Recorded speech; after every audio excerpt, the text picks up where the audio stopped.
The bear who bah-humbugged my heart. A Grumpy Sunshine Holiday Romance. Hollybright Hollow Holidays, Book 1, by Win Valentine. Chapter 1. Ruby.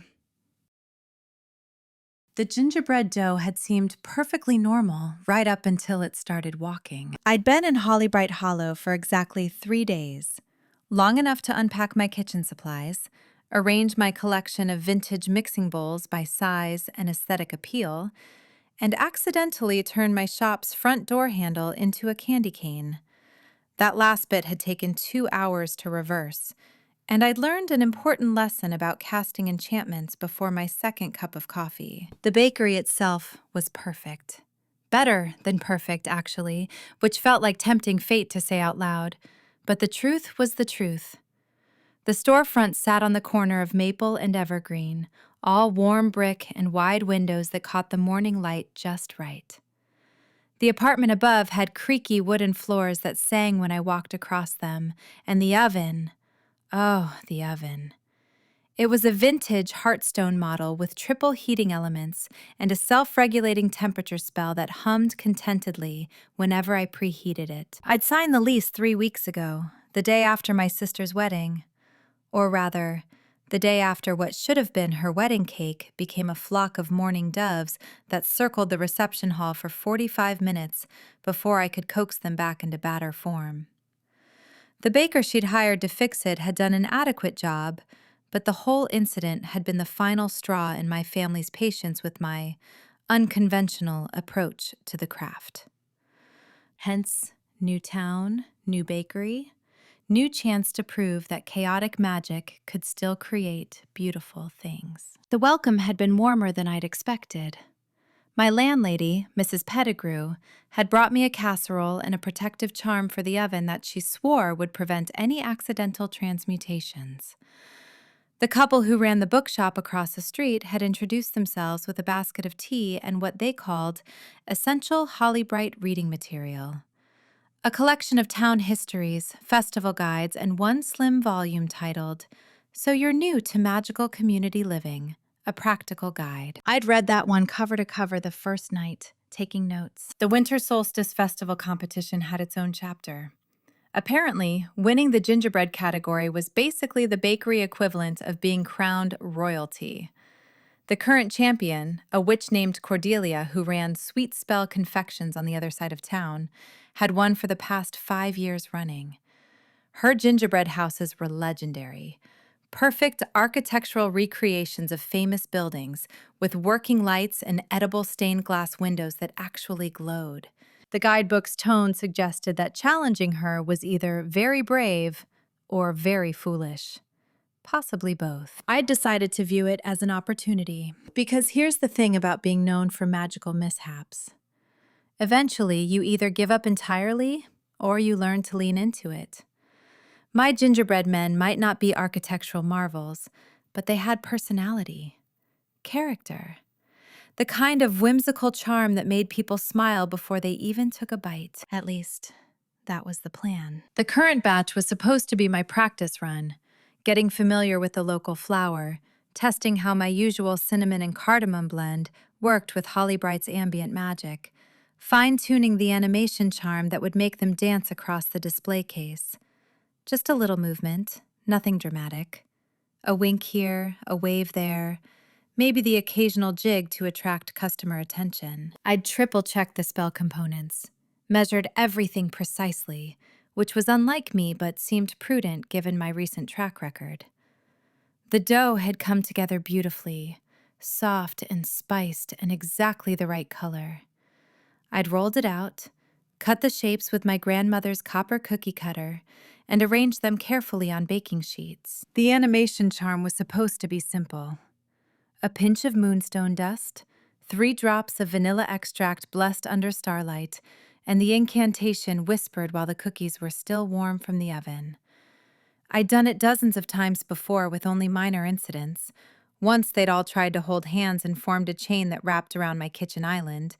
And there was that memorable occasion when they'd started doing the can-can, but nothing genuinely problematic. I should have known better than to feel confident. The moment I whispered the final words of the incantation, the gingerbread men's eyes snapped open.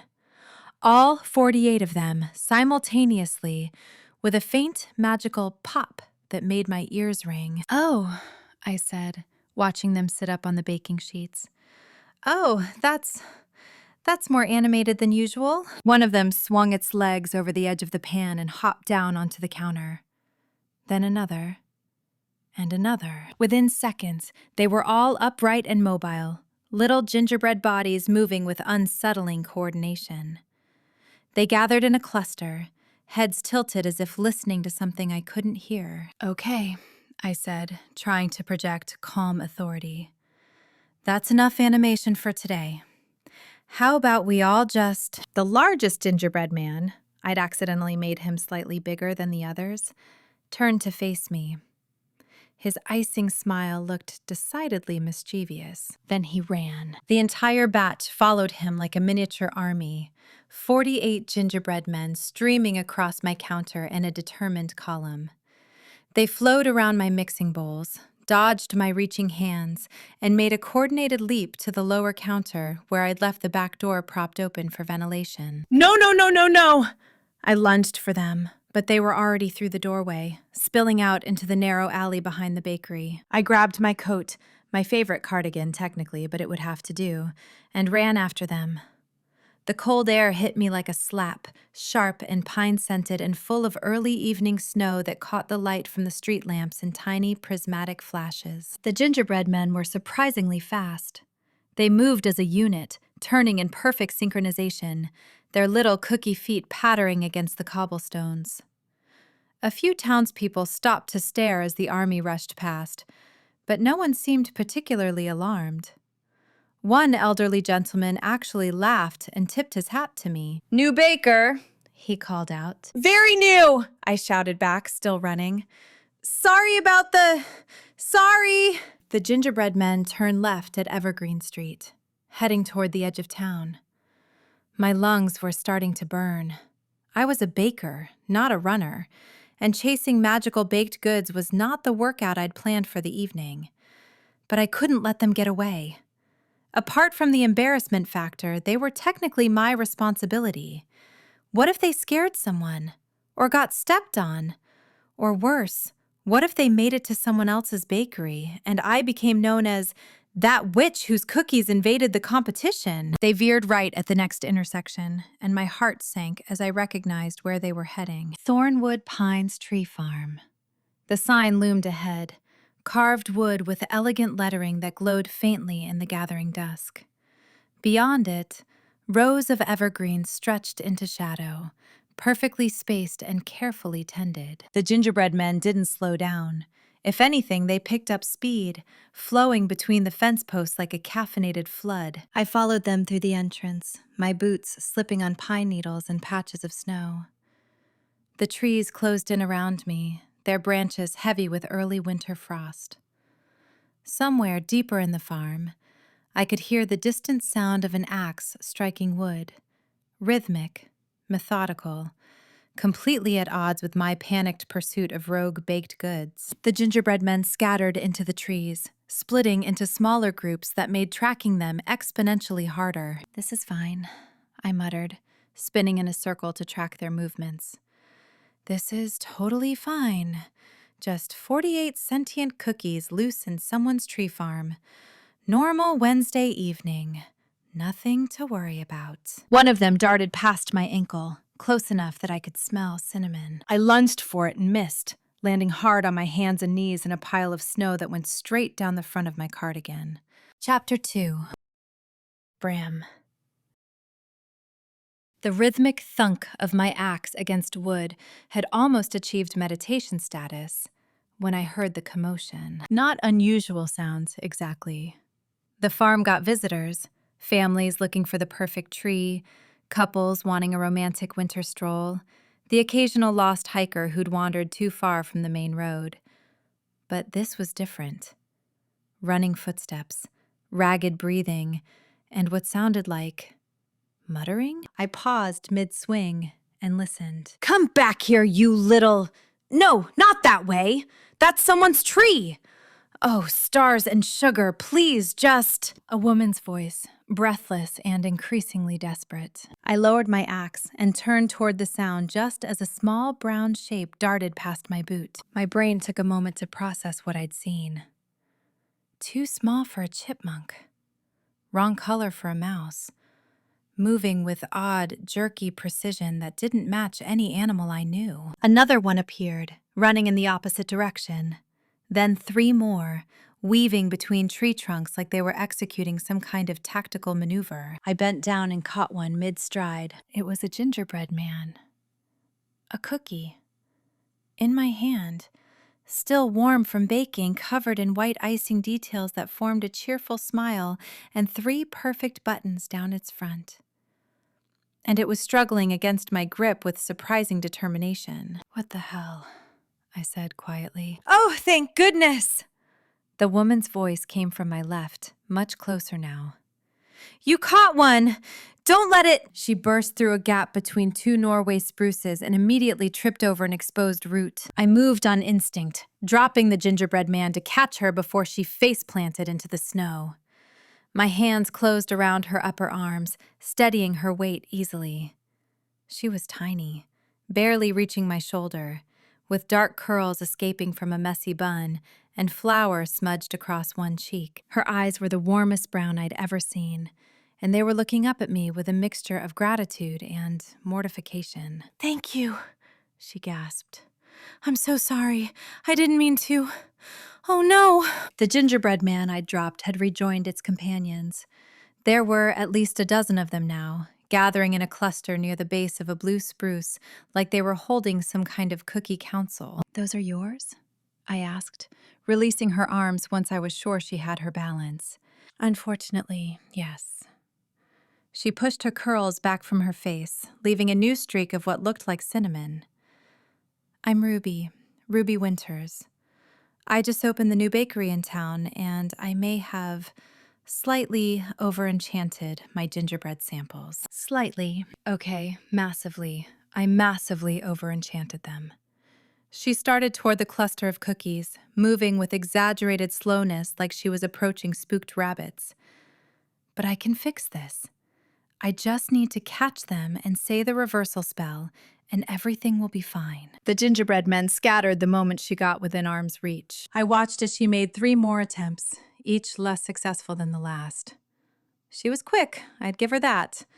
But the cookies were quicker. They seemed to be enjoying the chase, their icing smiles never wavering as they dodged between trees and under low-hanging branches. "You're hurting them wrong," I said, after her 4th failed lunge sent her sprawling in the snow again. She sat up, brushing pine needles from her cardigan.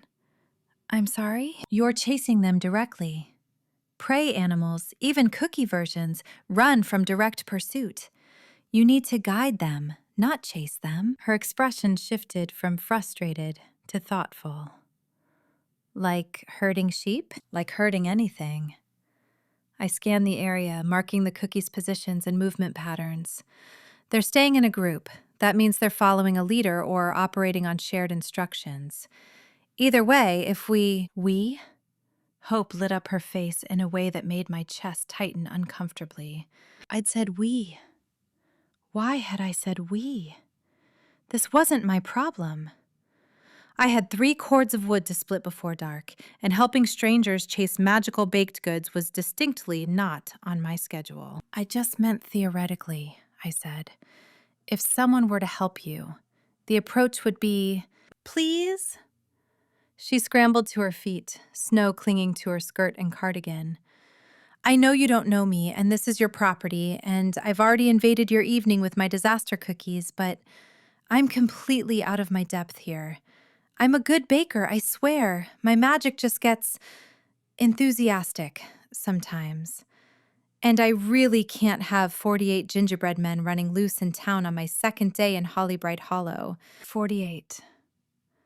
There were 48 of these things. A particularly bold cookie scurried past my boot again, close enough that I could have stepped on it. Didn't, because crushing animated baked goods seemed unnecessarily cruel. But the option was there. Ruby was watching me with those warm eyes, covered in snow and flour and probably cold in that thin cardigan, and I could feel my carefully constructed evening of solitude crumbling like gingerbread. Fine, I heard myself say. But we do this my way. The smile that broke across her face could have lit the entire farm. Thank you so much. I promise I'll make it up to you. Do you like cookies? Of course you do. Everyone likes cookies. I'll bring you a whole box of non-sentient ones tomorrow. What kind do you like? Chocolate chip? Snickerdoodles? Oh, or I make these amazing orange cardamom shortbreads that— Focus, I said, cutting off what threatened to become an extensive monologue about baked goods. The cookies.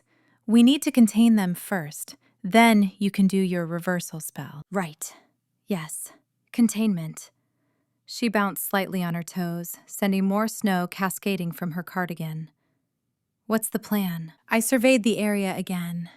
The gingerbread men had spread out more now, but they were still staying within roughly the same section of the farm, about a 30-foot radius centered around that blue spruce. I'll circle around behind them, I said. Move slowly, keep low. When I'm in position, I'll drive them toward you. You'll need something to contain them. A box, a bucket, anything with sides. Ruby's face fell. I didn't bring anything like that. I just ran after them with— She looked down at her empty hands. Nothing. I brought nothing. There's a wheelbarrow by the equipment shed, I pointed through the trees. 50 yards that direction. Can you get it without spooking them? Absolutely. She was already moving, then stopped and turned back. Which direction was 50 yards again? I suppressed a sigh and pointed more emphatically. Right, yes. Wheelbarrow. On it. She took off at a jog, somehow managing to trip over another root in the process, but catching herself with surprising grace. I waited until she'd disappeared between the trees, then began my own circuit around the gingerbread cluster. They were fast, but they were also small, and operating with cookie-sized brains. Magical or not, they had limitations. Moving between the trees came naturally after 15 years of managing this farm. I knew every root, every low branch, every patch of uneven ground. The gingerbread men might be quick, but this was my territory. I was halfway through my flanking maneuver when Ruby returned, pushing the wheelbarrow with enough enthusiasm that it wobbled dangerously. Got it, she whisper-shouted. What now? Set it down. Tip it on its side with the opening facing this direction. I gestured to show her the angle. When they run, they'll funnel into it if you block the sides. She positioned the wheelbarrow exactly as I'd indicated, then looked up with an expression of intense concentration. Ready. I began moving forward, deliberately heavy-footed now. The gingerbread men noticed immediately, their little heads swiveling in my direction. Then, as I'd predicted, they started moving away from me as a group, toward Ruby. She crouched beside the wheelbarrow, hands outstretched to block any attempts to run past.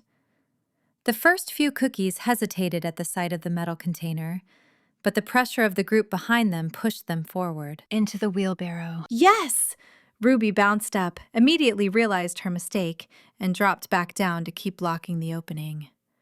Sorry, staying focused. More cookies poured in, their little feet scrambling against the metal sides. A few tried to climb out, but Ruby gently pushed them back down with a care that suggested she felt genuinely bad about the whole situation. The last dozen attempted a break for freedom, scattering in different directions. I moved faster, cutting off escape routes and herding them back toward the wheelbarrow with steady, patient movements. Ruby caught on to the rhythm quickly, shifting to block each new attempted exit without being told. Finally, the last gingerbread man tumbled into the wheelbarrow with its companions. All 48 of them, scrambling over each other in a pile of animated cookies that would have been funny if I wasn't still trying to figure out how my quiet evening had turned into this. Now what? I asked, looking at Ruby over the squirming mass of gingerbread. She pulled a small pouch from her cardigan pocket. Where she'd been keeping it, I had no idea, and sprinkled something that sparkled like sugar over the cookies. By flour and fire, by oven's heat.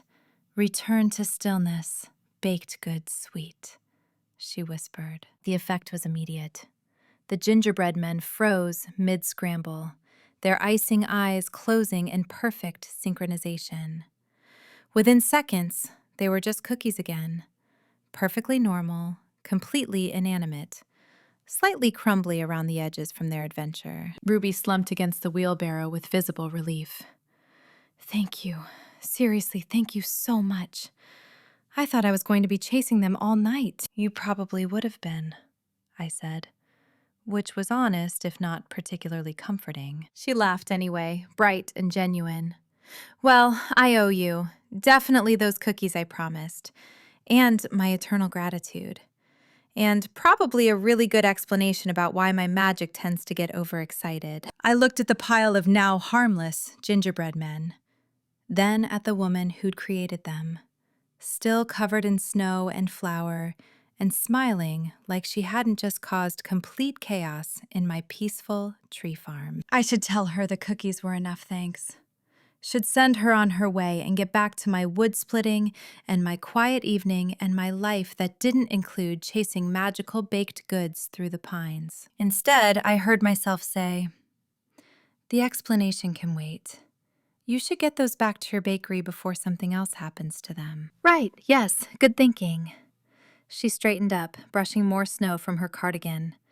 Could I maybe borrow the wheelbarrow, just to get them back to town? I'll bring it back tomorrow with the cookies. I nodded, already resigning myself to whatever tomorrow's interaction would bring. As she carefully tipped the wheelbarrow upright and started pushing it toward the farm's entrance, she called back over her shoulder, I promise my baking is normally much less chaotic than this. I watched her navigate between the trees, the wheelbarrow wobbling with each step, her curls bouncing with determined cheerfulness. Somehow, I doubted that very much. Chapter 3. Ruby. The wheelbarrow handle dug into my palms as I pushed it back through the snow.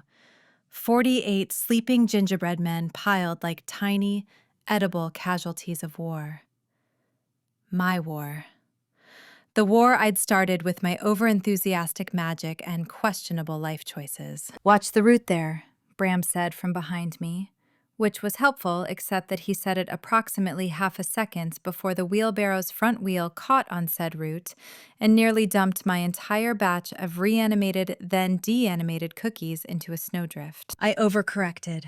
The wheelbarrow lurched the other direction, and suddenly Bram's large hands were steadying it from behind, his warmth at my back making me hyper-aware of how ridiculous I must look. Thanks, I managed, trying not to notice how his hands completely dwarfed mine on the handles. I'm usually better coordinated than this. Today's just been a lot. Clearly. He released the wheelbarrow but stayed close enough to catch it if I catastrophically failed at the basic task of pushing a wheeled cart. Which, given my track record this evening, was probably wise. We'd made it maybe 20 feet when I spotted movement in the trees ahead. My stomach dropped. Please tell me that's just a regular squirrel doing regular squirrel things. Bram went still in that way bears probably did before deciding whether something was prey or just annoying. Then his shoulders relaxed fractionally. Not a squirrel. That's not reassuring. Didn't say it would be. He moved past me with those deliberate, economical steps that somehow covered ground faster than my bouncy stride ever managed. Stay there. I absolutely did not stay there. I carefully set the wheelbarrow down and followed him, because I was the one who'd created this magical mess, and I needed to see what other disasters my enthusiasm had spawned. Through the snow-laden pines, I could just make out a small figure moving between the trees. It was roughly gingerbread man-shaped, but larger, maybe the size of a house cat, and it appeared to be decorated with elaborate purple icing. Oh no, I whispered. I didn't make any purple ones. Did I make purple ones? I don't remember making purple ones. You didn't. Bram's voice had gone soft, almost gentle. He crouched down slowly, extending one hand toward the creature. That's a whimsy Woodsprite. The gingerbread probably woke it up. The sprite turned toward us, and I could see now that it wasn't made of gingerbread at all. It was made of bark and moss and crystallized sap, only shaped like my runaway cookies. Its eyes were actual violet petals, delicate and curious. I woke up a sprite? My voice came out as a squeak. With baking? You animated 48 cookies with chaotic magic in the middle of an enchanted forest. Bram stayed perfectly still as the sprite crept closer to investigate his outstretched hand. Of course you woke things up. Magic calls to magic here. The sprite reached Bram's hand and sniffed it cautiously. Then, apparently deciding he was acceptable, it climbed directly onto his palm and sat down like a tiny woodland-themed queen claiming her throne. "Hi there," Bram murmured, his gruff voice going even softer. "Didn't mean to disturb your evening. This one," he tilted his head toward me without actually looking away from the sprite, "has a habit of making noise." "I do not make noise. I make magic. That sometimes gets loud, and animated, and potentially sprite-waking." I was definitely making noise now, but the sprite didn't seem bothered. It tilted its petal-eyed head at me with what I chose to interpret as friendly interest. "She's sorry for the disturbance," Bram continued in that same gentle tone, completely ignoring my protests. "Her magic's young still, enthusiastic." Was he explaining me to a forest sprite? Like I was a puppy that hadn't learned not to jump on visitors? The sprite made a sound like wind chimes and tiny bells, then hopped off Bram's hand and scurried toward the wheelbarrow. It circled the pile of now dormant gingerbread men once, twice, then seemed to nod in satisfaction before disappearing back into the trees. "What just happened?" I asked. "It wanted to make sure you'd collected them all." Bram stood, brushing snow from his knees with the same methodical care he'd shown the sprite. Sprites are tidy. Animated cookies running through their woods would have bothered it all night. "So it wasn't angry? Curious. Maybe a little judgmental about your technique." He started walking again, apparently expecting me to follow. Woods like these remember magic. The sprite knew you didn't mean harm. I hurried to catch up, pulling the wheelbarrow behind me. How could it tell? "Your magic tastes sweet." Literally. He glanced back at me, and I caught the tiniest hint of amusement in those amber eyes. "Everything you touch probably smells like vanilla and cinnamon." Is that bad? It's honest. Magic reflects intent. Yours wants to create joy. He ducked under a low-hanging branch, holding it aside so I could navigate the wheelbarrow through. Just happens to be chaotic about it. We walked in silence for a moment, snow crunching under our feet. Well, under his boots and my increasingly soaked canvas sneakers that had seemed perfectly adequate this morning, but were now making me question every life choice that had led to this moment. "How long have you lived here?" I asked, partly because I was genuinely curious, and partly because the quiet was starting to feel heavy. Not uncomfortable exactly, but weighted with things unsaid. 14 years.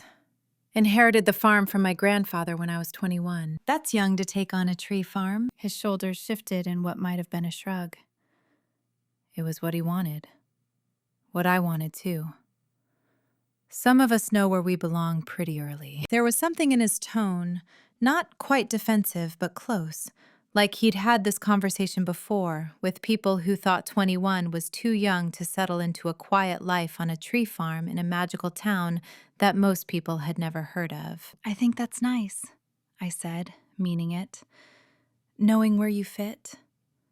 I've spent most of my life feeling like I was too much for wherever I landed." He slowed slightly, though he didn't turn around. "Too much how?" "Too loud, too messy, too unpredictable." I steered around a particularly stubborn route, grateful for the task that let me avoid looking at his face while I talked.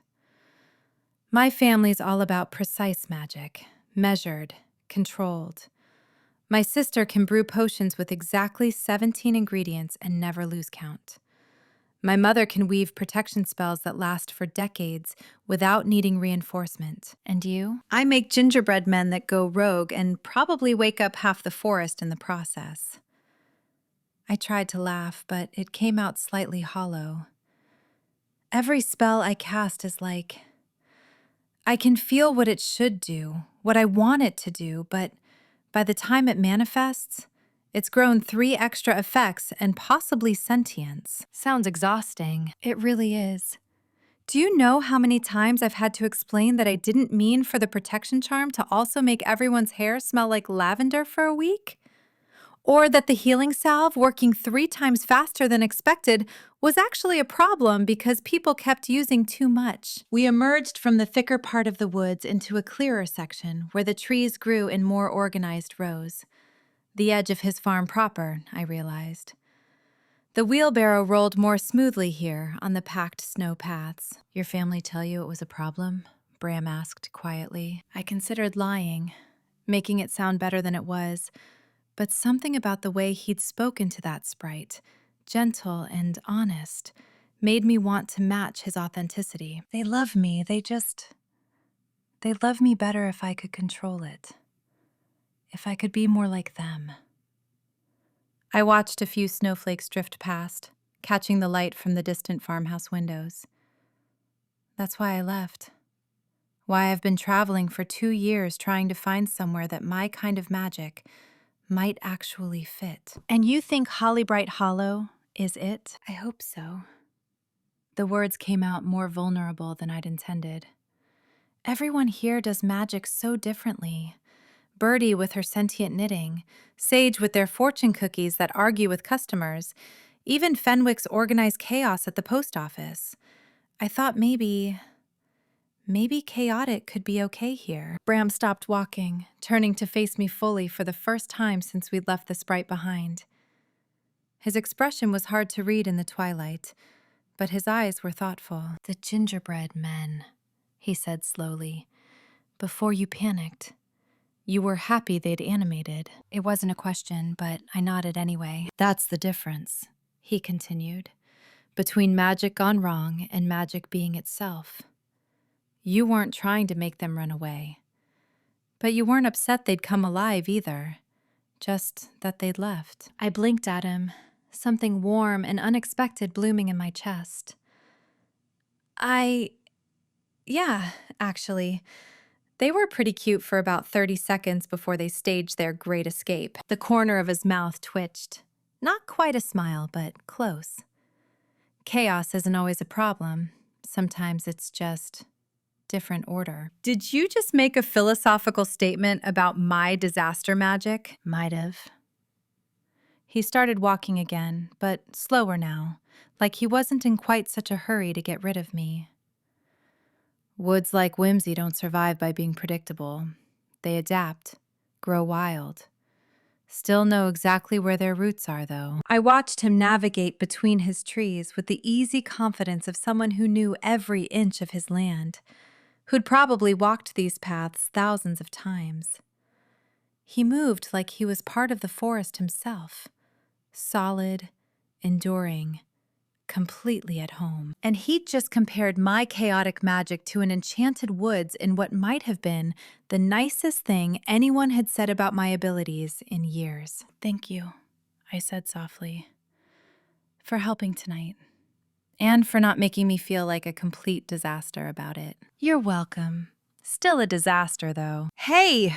A disaster with good intentions, he amended, and this time I definitely saw the smile. We reached the edge of his farm where it bordered the main road into town. I could see the warm lights of Hollybright Hollow's main street from here, cheerful and inviting, even as full night settled in. I'll bring the wheelbarrow back tomorrow, I promised, with cookies. Non-animated ones. Appreciate it. I started to push the wheelbarrow toward town, then paused. The sprite. How did you know how to talk to it?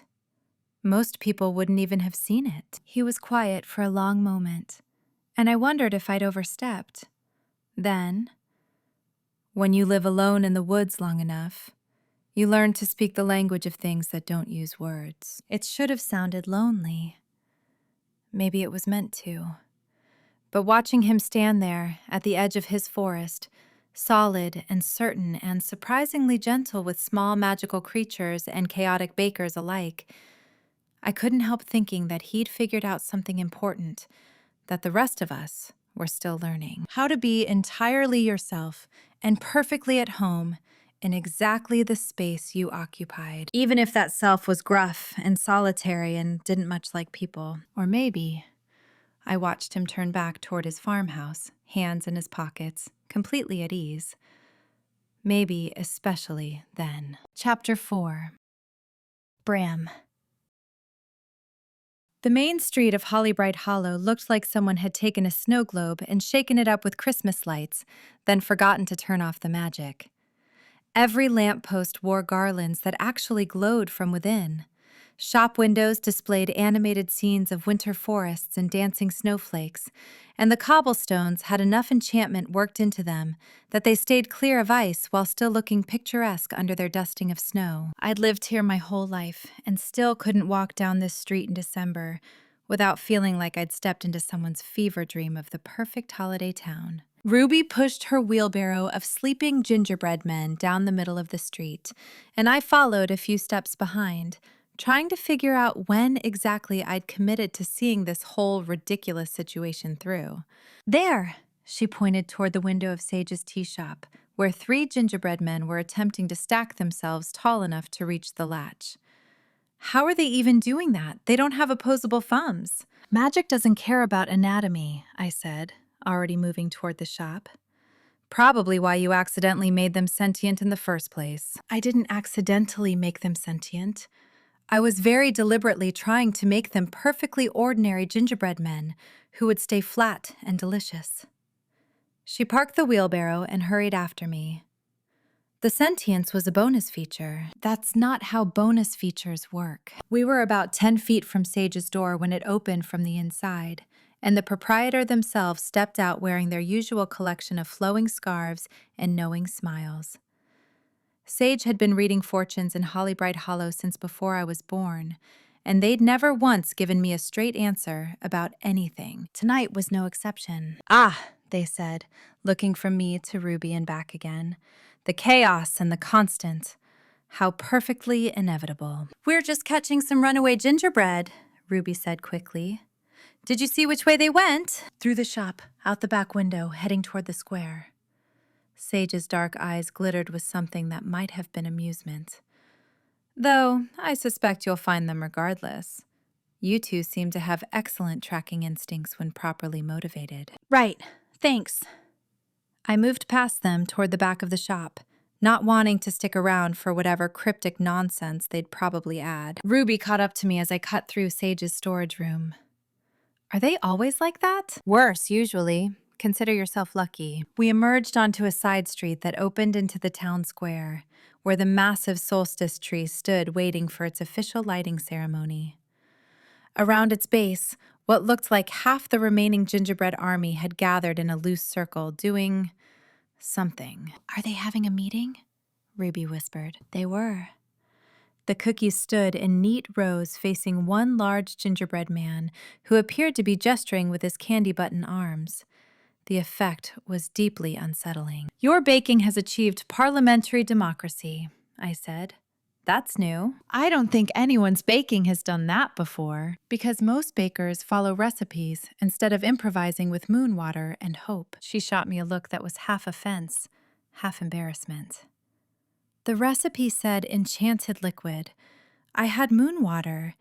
It seemed logical at the time. Before I could respond, Bertie O'Sullivan appeared from the direction of her yarn shop, arms full of what looked like animated scarves that were attempting to knit themselves into a net. Heard you two had some cookie trouble, she called.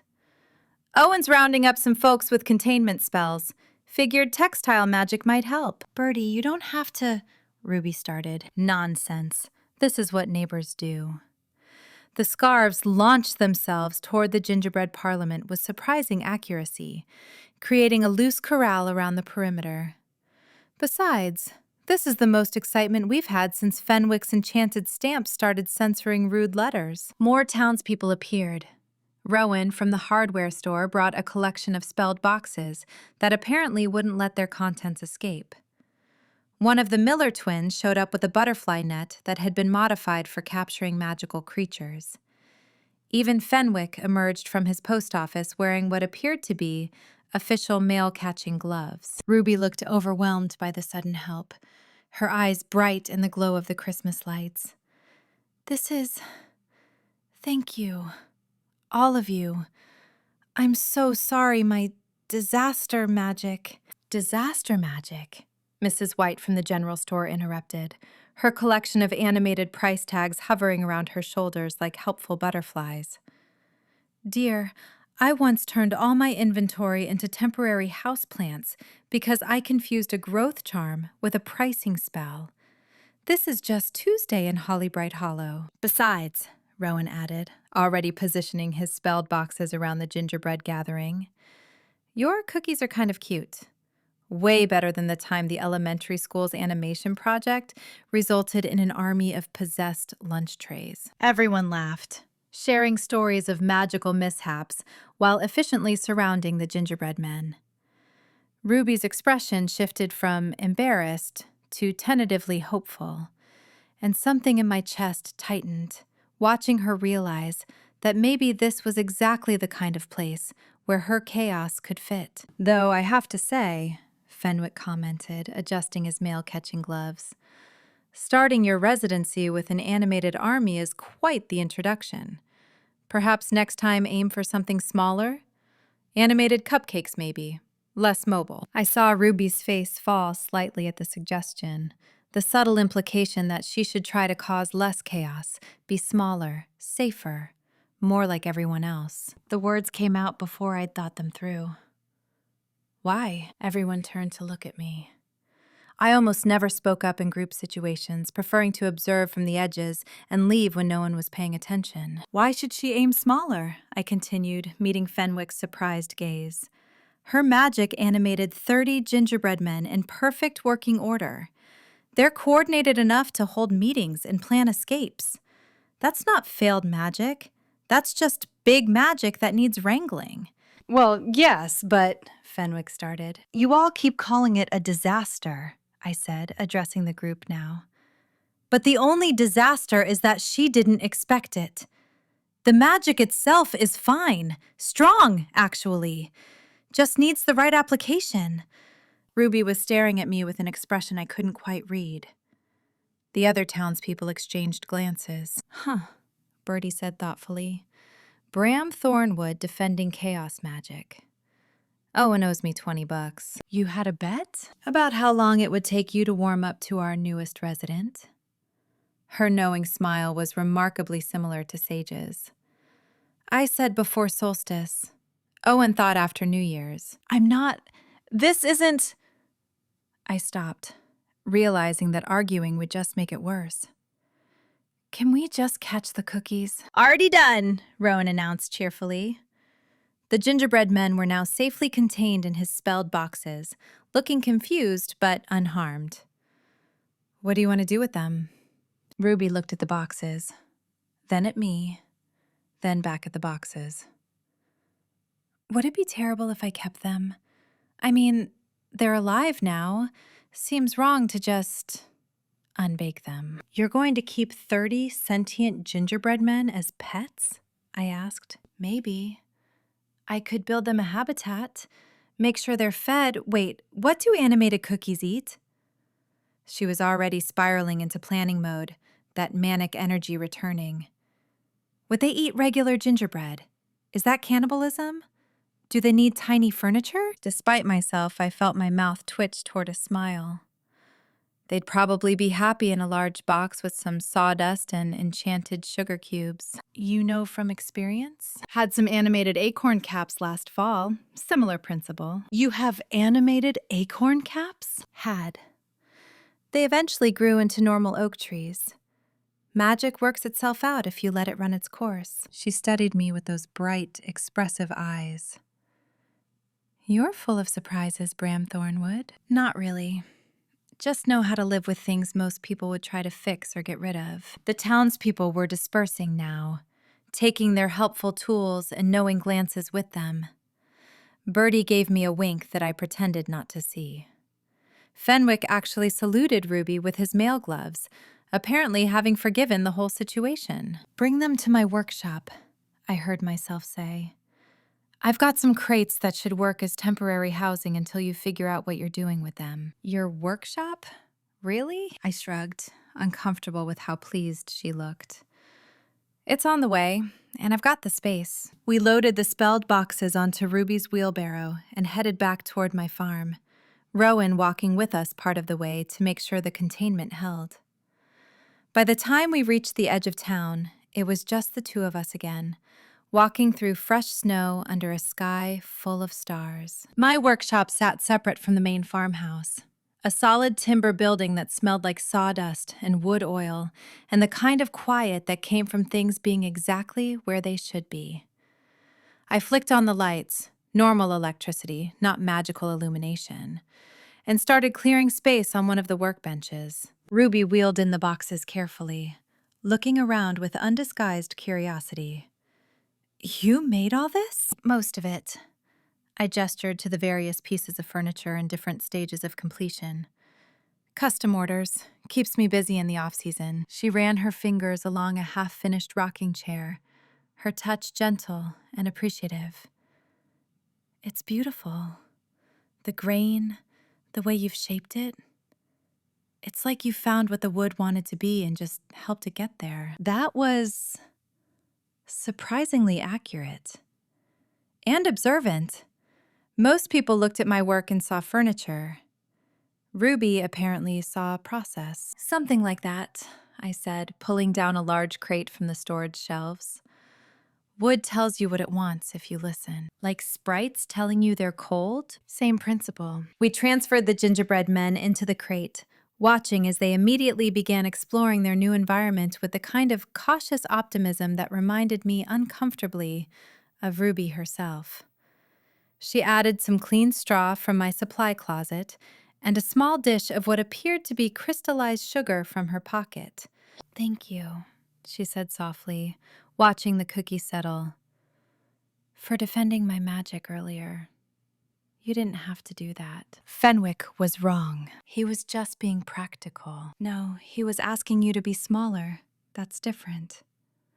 I crossed my arms, leaning against the workbench. "You'll figure out how to work with your magic, but you shouldn't have to diminish it to make other people comfortable." She looked up at me, and in the warm light of my workshop, her eyes were impossibly soft. "That might be the nicest thing anyone's ever said to me." Doubtful. "No, really.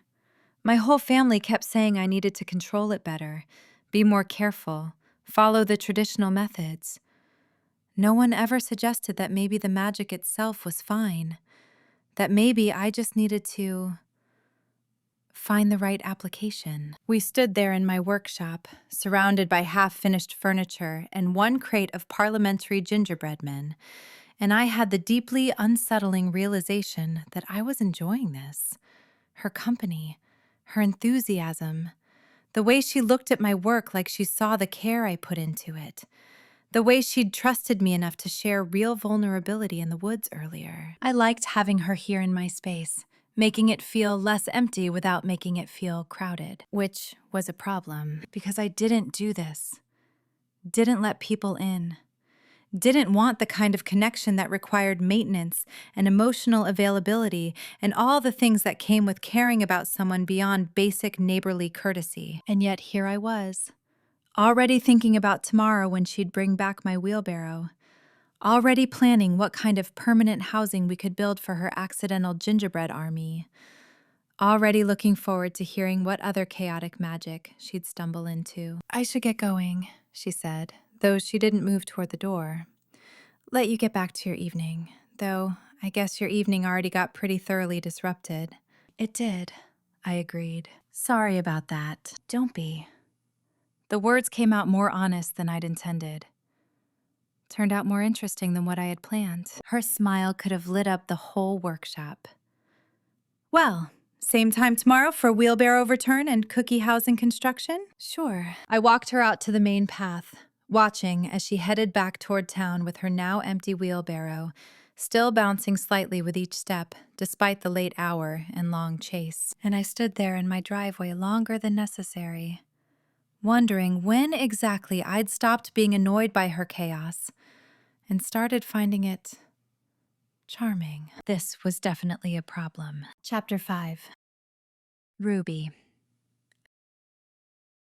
The wheelbarrow felt significantly lighter on the walk back to Thornwood Pines, though whether that was due to the absence of escaped cookies or the lingering warmth from Bram's unexpected defense of my magic, I couldn't quite say.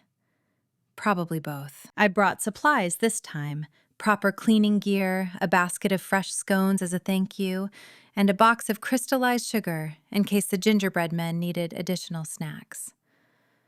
The morning air bit at my cheeks, sharp and clean, and the trees lining the path to his property sparkled with frost that caught the early light like diamonds.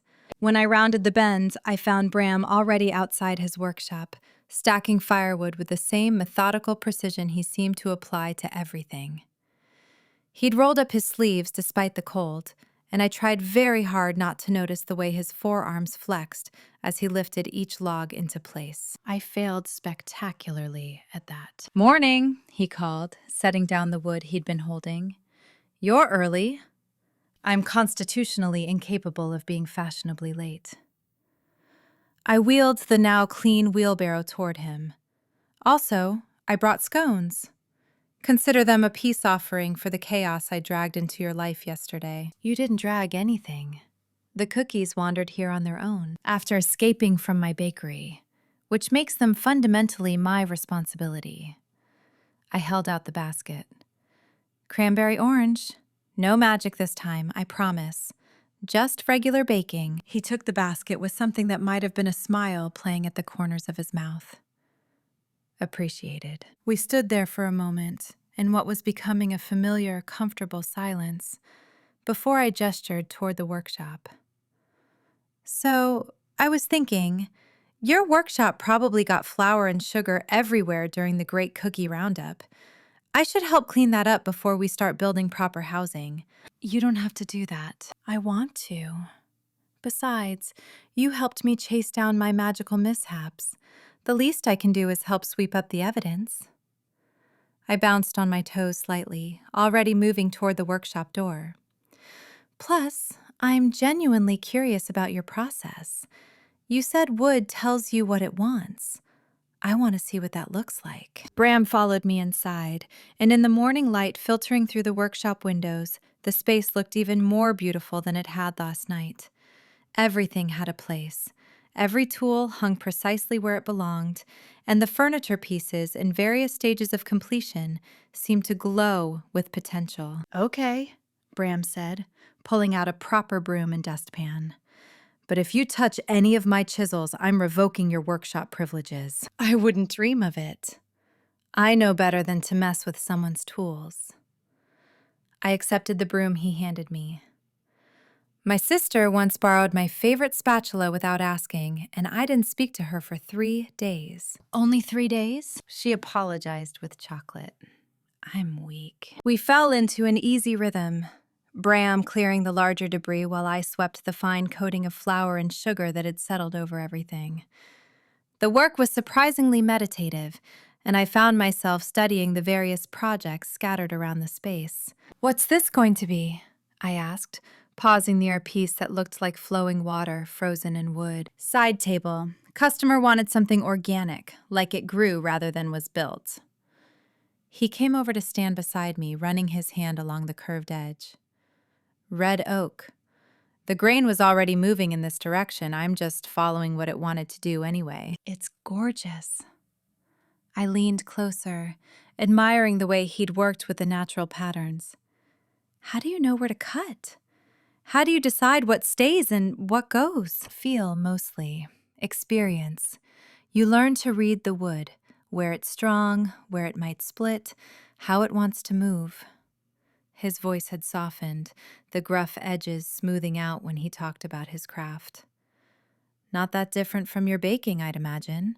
Knowing when dough is properly kneaded, when bread is ready to come out of the oven, except my intuition occasionally results in sentient cookies staging a breakout. Only occasionally? I laughed, returning to my sweeping. You know, for someone who claims to prefer solitude, you're surprisingly good at dry humor. Solitude doesn't mean humorless. True, it's just... I paused, trying to find the right words. You seem like you'd be really good at parties, actually. You notice things, you're thoughtful. You defended me to Fenwick without making a big scene about it. Parties are loud. Some parties. But there are quiet parties, too. Ones where people actually talk instead of just shouting over music. I dumped a dustpan full of flour into the bin he'd indicated. My favorite kind of gathering is when everyone's in the kitchen while someone cooks. All that good conversation while something delicious is happening. That does sound better than most parties. We worked in comfortable silence for a while. The only sounds, the swish of brooms and the occasional creak of the building settling. It felt remarkably natural, being here in his space, moving around each other without awkwardness. When I needed to reach a high corner, Bram was already there with the stepladder. When he needed the dustpan, I had it ready before he asked. "You're good at this," he observed, watching me carefully sweep around the legs of a partially assembled bookshelf. Cleaning, working with someone. Not everyone is. I felt warmth bloom in my chest that had nothing to do with the physical work. So are you. I thought you'd be all territorial about your workshop, but you're not. You respect the space. That matters. I moved to the workbench where we'd stored the cookies last night, checking on our little charges. They'd arranged themselves in a neat circle in the straw, like they were having a meeting. They seem settled. Think they'll be okay in here long term? For now. But they'll need something more permanent. Bram came to stand beside me, close enough that I caught the scent of pine and sawdust that seemed to cling to him. I was thinking we could build them a proper house. Small, but with good ventilation. Maybe some shelves for climbing. You've been planning cookie architecture? I might have sketched something last night. He pulled a folded paper from his pocket, and sure enough, there were detailed drawings of an elaborate gingerbread habitat. Multiple levels, little ramps, even tiny windows. Thought we could use some of the scrap cedar I have. It's naturally rot-resistant, and the scent might appeal to them. I stared at the drawings. Something enormous and warm expanding in my chest.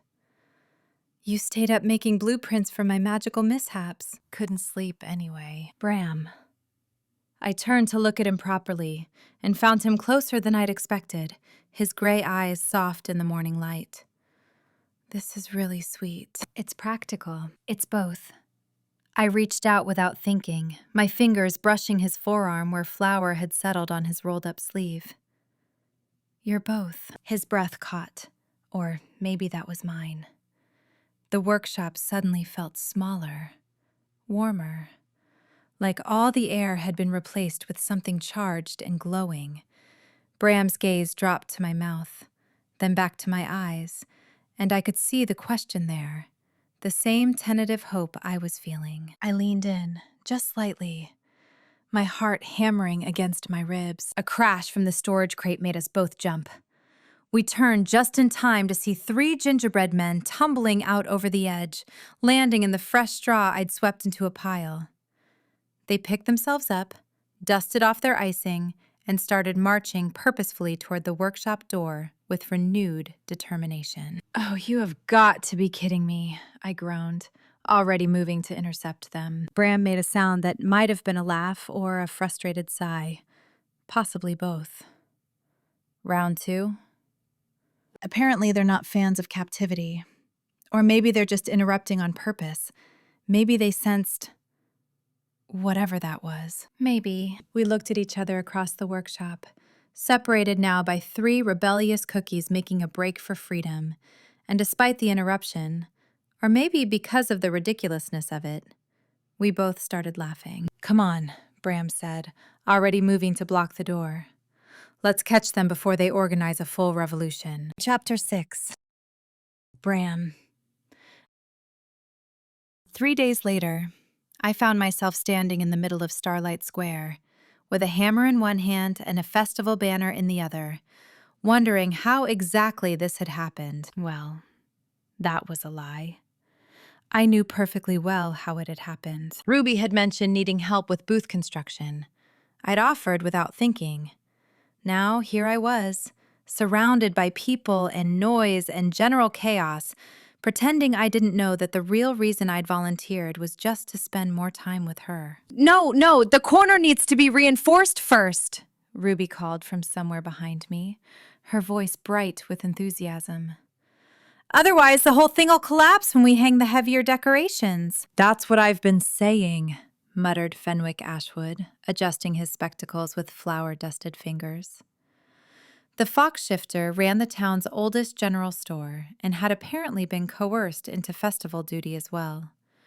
But does anyone listen to the carpenter's grandson? No. I grunted in agreement, already examining the booth frame that someone had attempted to assemble. The joints were all wrong, stress points in exactly the places they shouldn't be.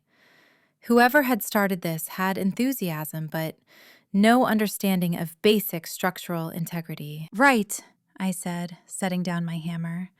This all needs to come apart and be rebuilt properly. I told them, Fenwick said with satisfaction. Ruby bounced over, her curls escaping from a bright red ribbon, cheeks flushed from the cold. Or possibly from running around directing half the town's decorating efforts. Is it bad? It's enthusiastic. That's your polite way of saying terrible, isn't it? It's my polite way of saying it needs work. I started carefully removing the poorly secured panels. Nothing that can't be fixed. This is why I needed you. She beamed at me, and something in my chest went warm despite the winter air. I can make magical gingerbread fortresses, but regular construction, total disaster. Everyone has different strengths. That's generous. I once tried to put together a bookshelf and ended up with something that looked like modern art. Fenwick snorted. I remember that. You brought it to my shop asking if I sold anti-gravity brackets. It was leaning at a 45-degree angle. What else was I supposed to do? Build it correctly in the first place, I suggested, starting to properly square the frame. Well, yes, obviously that would have been ideal. Ruby handed me a bracket without being asked, already anticipating what I'd need next. We'd fallen into that rhythm again, the easy back and forth that shouldn't feel so natural after knowing each other less than a week. But I was 23 and convinced I could figure it out without reading instructions. Let me guess. You still don't read instructions. Instructions are more like friendly suggestions, guidelines for people who like guidelines. Instructions are how you avoid 45-degree bookshelves. She laughed, bright and unself-conscious, and I found myself smiling despite the noise and crowd around us. This was the problem. She made me forget why I usually avoided these situations, made me forget that I preferred quiet and solitude, that crowds set my teeth on edge, that I had a business to run and trees that needed tending. Hand me that level? I nodded toward the toolbox. Ruby rummaged through it, pulling out a measuring tape, a screwdriver, and what appeared to be a small wooden reindeer before finding the level. Your toolbox is very organized. Mine's just a jumbled mess of whatever I grabbed last. I can tell. Hey! You pulled out a reindeer. That could be a tool. A very specialized tool for reindeer-related emergencies. Fenwick shook his head, but I caught the amusement in his expression. You two are giving me cavities with all this banter. I'm going to check on the cocoa station before I need a dentist. We're not... Ruby started, but Fenwick was already walking away, tail swishing with what looked suspiciously like smugness. He thinks we're flirting, Ruby said, watching him go. Are we? She turned back to me, eyes wide. Are we? I focused very hard on ensuring the frame was level, aware of her standing close enough that I could smell cinnamon and vanilla. Bracket, she handed it over, fingers brushing mine. You didn't answer the question. I'm working. That's not an answer either. Ruby, .. Bramble Thornwood! Sage Hollywick appeared beside us, moving with the eerie silence that elderly witches seem to perfect. I nearly dropped my hammer. Excellent work on that frame. And Ruby, dear, your decorating vision for the square is absolutely inspired. Thank you, Sage. Ruby's cheeks were definitely pinker now, though whether from the cold or the interrupted conversation, I couldn't tell. Though really, Bram's doing the hard part. I'm just pointing at things and saying, wouldn't it be nice if? Vision and execution both matter. Sage's knowing eyes moved between us with obvious interest. You make a good team. There was that phrase again. I was starting to hear it everywhere. Fenwick had said it yesterday when we'd successfully corralled the last of the escaped gingerbread men. Rowan the blacksmith had mentioned it this morning when I'd stopped by for supplies. Even Meredith Thornberry, who ran the post office and knew everyone's business, had made a pointed comment about, nice to see Bram working with someone for a change. The whole town was watching, noticing, drawing conclusions. My bear stirred uneasily. Too much attention. Too many expectations. We're just helping with the festival, I said, more gruffly than intended. Of course. Sage's smile suggested she believed otherwise. Well, carry on. The square is looking wonderful. She drifted away, leaving Ruby and me in the kind of silence that felt loaded with unspoken things. You don't like people noticing, Ruby said quietly. It wasn't a question. I don't like people making assumptions. About us? About anything. She was quiet for a moment, then handed me another bracket. Fair enough. We worked in silence for a while, but it had lost that easy comfort from before. Now it felt careful, measured, like we were both trying not to step on something fragile. I hated it. The booth's looking good, Ruby said eventually, standing back to survey our work. Really good. You've got such an eye for this, knowing exactly how things should fit together. It's just carpentry. It's not, though. It's understanding how individual pieces create something stronger together. She traced a finger along one of the joints I'd reinforced. I watched you work, and you see it all in your head first, don't you? The finished thing. Then you just make reality match the vision. Something like that. I can't do that. My brain doesn't work linearly enough. She turned to face me, expression thoughtful. But I can see possibilities. All the wild, chaotic things that might happen if you just let the magic loose a little. And create gingerbread armies? Well, yes, that's definitely a risk. Her smile was rueful. But also beautiful things, unexpected things, things that wouldn't exist if I tried to control everything. I understood what she was really talking about. Not just magic, not just baking. This thing between us that kept growing despite my better judgment. Control isn't bad, I said. It's how things stay stable, predictable, safe. Yes. But also, she hesitated, then seemed to gather courage. Also, lonely? The word hit harder than it should have. Because she was right. My carefully controlled life, my preference for solitude, my well-maintained boundaries, they kept me safe. But they also kept me alone. I should get back to the farm, I said, setting down my hammer with deliberate care. Trees don't tend themselves. Bram, .. The booth's solid now. Should hold whatever decorations you want to hang. I didn't mean to. I know. I did know. She wasn't pushing, wasn't demanding. She was just being honest, which somehow made it worse. I'll see you around. I walked away before she could respond, before I could see the hurt in her eyes, before I could do something stupid like apologize or explain or, worst of all, admit that she was right. The town square buzzed with activity around me, people calling greetings that I barely acknowledged. Everyone working together, laughing together, building something communal and bright.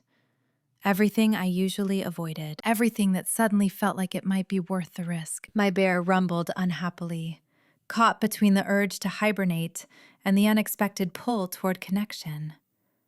toward her. I didn't know which instinct to trust anymore. The workshop felt wrong when I got back to it. I stood in the doorway for a long moment, tools exactly where I'd left them, sawdust swept into tidy piles, winter light filtering through the high windows in familiar patterns. Everything as it should be. Everything as it had been for the last 10 years, except for the faint dusting of flour on the corner of my workbench. I crossed to it, running my finger through the white powder.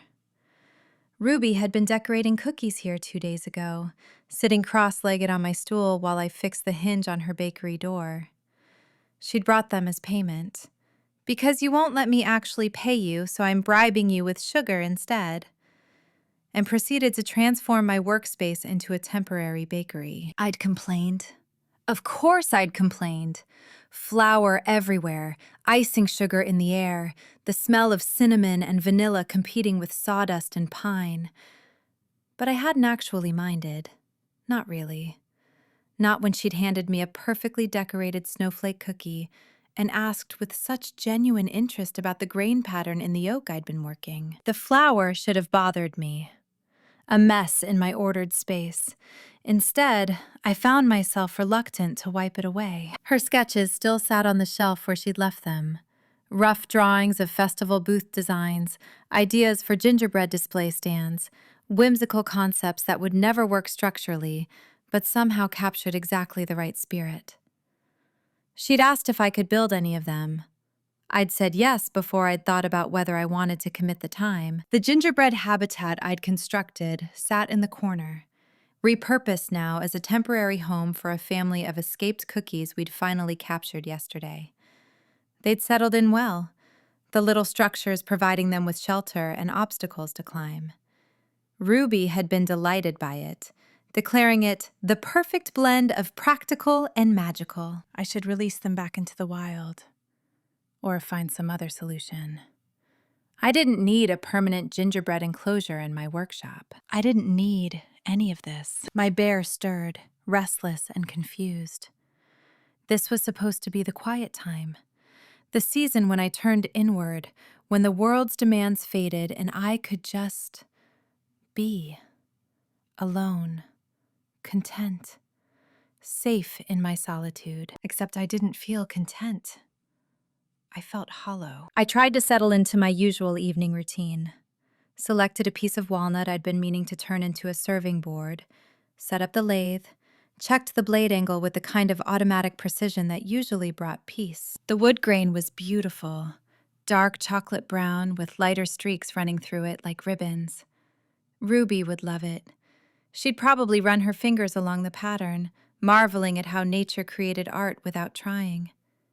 She'd ask if I could make her a whole set, then immediately apologize for asking, then get flustered when I said yes. I set the chisel aside with too much force. This was ridiculous. I'd known her for less than a week. She was chaos incarnate, completely incompatible with everything I valued about my life. She was loud where I was quiet, impulsive where I was deliberate, socially energetic where I was determinedly solitary. She was also kind. Genuinely, unfailingly kind. And curious about things that mattered, asking real questions about craftsmanship and tree growth and bear hibernation patterns, listening to my answers with the kind of attention that said she actually cared. She saw beauty in my work. Not just the finished products, but the process itself. The way I selected wood, planned joints, built things to last. She'd sat in my workshop yesterday and watched me plane a board for 20 minutes, completely silent for once. Then said it was like meditation made visible. No one had ever described my work that way before. I picked up the walnut again, feeling its weight, its potential. The board would be stunning when finished, useful and beautiful, the kind of thing that deserved to be appreciated by someone who would notice both qualities. My bear rumbled, not with warning, but with something else. Recognition, maybe, or longing. Outside, the sun was setting, painting the snow orange and pink. Another beautiful winter evening and a long string of beautiful winter evenings I'd spent alone. by choice, by careful design. But there was a difference between choosing solitude and hiding from connection, between protecting your peace and building walls so high nothing could reach you. I thought about Ruby's question in the square. Also lonely? The answer was yes. I'd just gotten good at not noticing. I'd told myself that independence was strength, that needing no one meant no one could disappoint you, that the quiet was peaceful rather than empty. But Ruby's presence in my workshop hadn't disrupted that peace. It had filled an emptiness I'd pretended wasn't there. My bear shifted again, and this time I recognized the feeling. Not the urge to hibernate and hide, the opposite. The instinct to protect, to provide, to claim. To build a den not just for myself, but for two. Dangerous instinct. The kind that led to vulnerability, to caring about someone enough that their absence created hollow spaces in rooms that used to feel complete. Too late, my bear seemed to say. Already happened. I looked around the workshop again. At the flower I couldn't bring myself to clean, the sketches I'd kept instead of returning, the habitat I'd built for Cookies because it made her smile, the serving board I'd already decided to give her before I'd consciously admitted I was making it for her. I'd spent a decade building walls, but apparently I'd been constructing them from wood instead of stone. And wood burns. The question was whether I was brave enough to strike the match. I thought about how she'd looked at me in the square, not pushing, not demanding, just being honest about the space between us, the thing we both felt but I kept trying to ignore. She wasn't asking me to change who I was. She was asking if I was willing to let her in anyway. My grandfather's voice echoed in my memory. Good trees grow slow and steady, but they still need sun and water. Can't survive on stubbornness alone. I'd survived just fine on stubbornness for years. But surviving wasn't the same as flourishing. I set down the walnut and walked to the small kitchen area in the corner of the workshop. The electric kettle sat exactly where I'd left it, exactly where it had sat for years. I filled it with water, listening to it heat while I got down 2 mugs instead of 1. The second mug had been a gift from the Thornberrys 3 Christmases ago. I'd never used it, preferring my single favorite instead. But it was nice. Simple ceramic with a tree design that suggested they actually knew me, despite my best efforts to remain unknowable. I found the good tea. Not the basic black tea I usually drank, but the fancy herbal blend Sage had given me last winter that I'd been saving for something. Someone. The kettle whistled. I poured water into both mugs, watching the tea steep, breathing in chamomile and mint and something else floral I couldn't identify. This was a small thing. Making tea for 2. Walking to her bakery. Admitting that I wanted to see her not because of escaped cookies or festival booths, but because being around her made my carefully controlled life feel less like a cage and more like a choice. Small thing, huge risk. My bear settled, calm for the first time in days. Ready. I picked up both mugs, appreciating their warmth against my palms. Then I grabbed my coat and headed for the door, leaving the workshop light burning behind me like a beacon promising I'd return. Just not alone this time. Chapter 7. Ruby. The letter arrived 2 days after Bram walked away from me in the town square. I'd been sitting in my kitchen above the bakery, surrounded by recipe cards and ingredient lists for the Winter Solstice competition, when the envelope slipped under my door with that telltale shimmer of magical post. My sister's handwriting. Perfect, elegant loops that made my own scrawl look like a chicken had walked through ink. I almost didn't open it, but curiosity won, the way it always did with me, and I slit the envelope with a flour-dusted finger. Ruby's mother mentioned you've entered some sort of provincial baking competition. Please tell me you're being careful with your magic this time. The incident at my wedding was mortifying enough without you creating more disasters in public. Miranda sends her love. She's doing wonderfully at the academy, Top marks in all her classes. She has such a gift for controlled spell work. A real talent for the craft. Do write when you have time. We worry about you out there on your own. Love, Clarissa. I read it 3 times, each pass making my chest tighter. Not cruel, exactly, just Clarissa. Loving in her way, which somehow made it worse. She genuinely thought she was helping, probably, reminding me to be careful because she cared. But all I heard was, "You're the chaotic one, the embarrassing one, the one who can't quite get it right." I set the letter down and stared at my workspace, at the organized chaos of ingredients, the sketches of magical gingerbread designs that wouldn't escape this time, the careful notes I'd made about controlling ambient magic during emotional moments. All this work to prove I could be what they wanted, what everyone expected.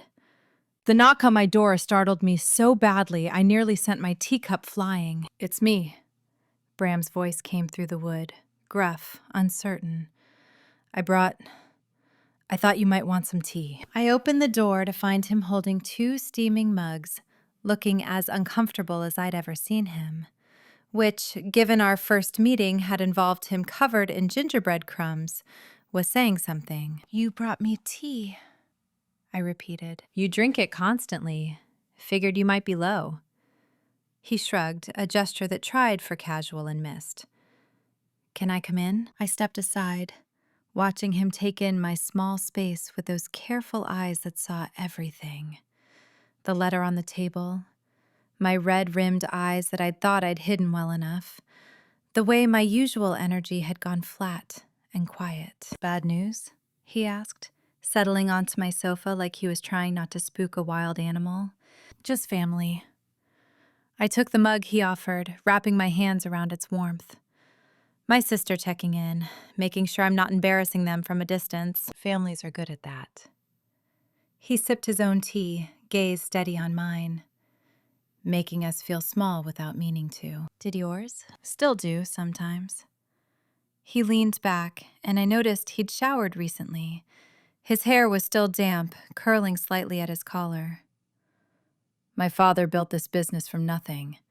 Legacy of quality, reputation for excellence, and I'm good at what I do.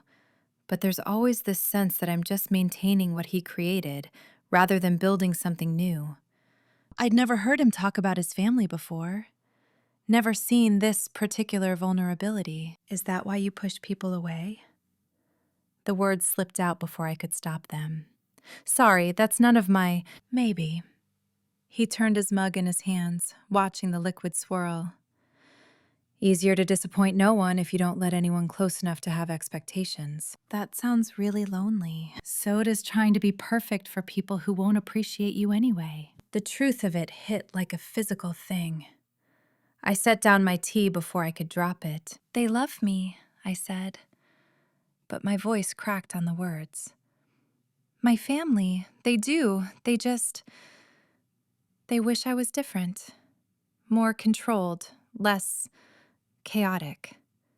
Like my sister, who can probably recite perfect spells in her sleep, or my niece, who's apparently a magical prodigy at 12. I picked up the letter, waving it slightly. They're not wrong. I am a disaster. I turned my sister's wedding cake into birds. I've been here less than a month and already created a gingerbread army that terrorized your farm." The gingerbread men were charming. They were chaos. They were alive. He leaned forward, elbows on his knees, close enough that I could smell pine and wood smoke on his skin. "You put so much joy and magic into them that they became real. That's not a disaster. That's extraordinary. It's not what anyone wanted. Maybe you're trying to please the wrong people." I looked at him. Really looked. At the way he'd shown up at my door with tea. The way he'd defended my magic to his own instincts. The way he kept coming back even though it clearly scared him. "I'm tired," I said quietly, "of trying to shrink myself into something more acceptable, of apologizing for being too much, a feeling like I have to earn the right to exist in my own skin. Then stop. Just like that? Just like that. His smile was small, crooked, devastating. Be too much. Be chaotic. Create things so alive they run away. And let the people who can't appreciate that go find someone else to disappoint. Something in my chest cracked open. Not breaking, expanding. That's big talk from someone who literally ran away from me the other day, I said, but gently. I panicked. He set his mug on the table, movements deliberate. You saw something true, and I didn't want to admit it. I'm good at being alone, Ruby. I've built a whole life around it. And then you showed up and everything got complicated. I'm sorry. Don't be. He shifted closer, and my breath caught. I'm tired too, of pretending that safe and lonely is the same as happy, of convincing myself that keeping everyone at arm's length is sustainable. What are you saying? I'm saying. He reached out, hesitated, then tucked a curl behind my ear with fingers that trembled slightly. I'm saying that you scare me. This scares me. But I think I'd rather be scared with you than safe alone. My heart was doing acrobatics in my chest. Bram, I walked away because you were right. I am lonely. And I'm terrified that if I let myself want this, want you, I'll lose the peace I've worked so hard to create. His thumb traced my cheekbone, feather light. But the peace doesn't feel like enough anymore. I'd imagined our first real kiss 100 different ways. In the snow, dramatic and romantic. In his workshop, surrounded by sawdust and pine. Even in the middle of the town square with everyone watching. Because why not lean into the chaos? But this, sitting on my worn sofa with tears still drying on my cheeks, surrounded by the evidence of my imperfections, being seen completely and chosen anyway.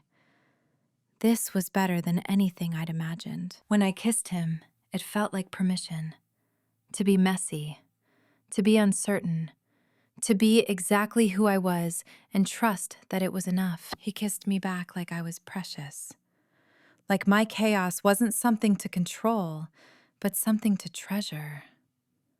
His hands were careful in my hair, on my face, like he was memorizing the feel of me. I'm going to keep being a disaster, I whispered against his mouth.